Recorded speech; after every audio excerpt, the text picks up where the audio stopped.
Voici 3 choses qu'il faut que tu sois capable de différencier si tu veux réussir ta perte de poids sur la durée. Parce que 99% des femmes que j'ai au téléphone et qui n'arrivent pas à perdre du poids et qui ont plus de 30 ans font cette erreur-là, due au marketing, due au fitness.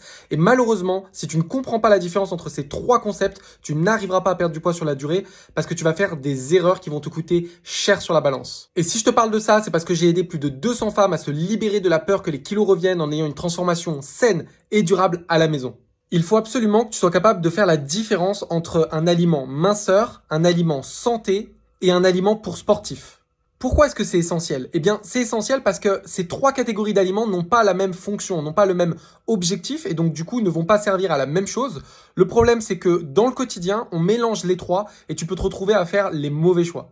La plupart des femmes que j'ai au téléphone et qui n'arrivent pas à perdre du poids pensent qu'elles peuvent perdre du poids en mangeant beaucoup d'huile d'olive, beaucoup d'avocat ou en mangeant par exemple des pains pour sportifs. C'est une question qu'on m'a posée récemment.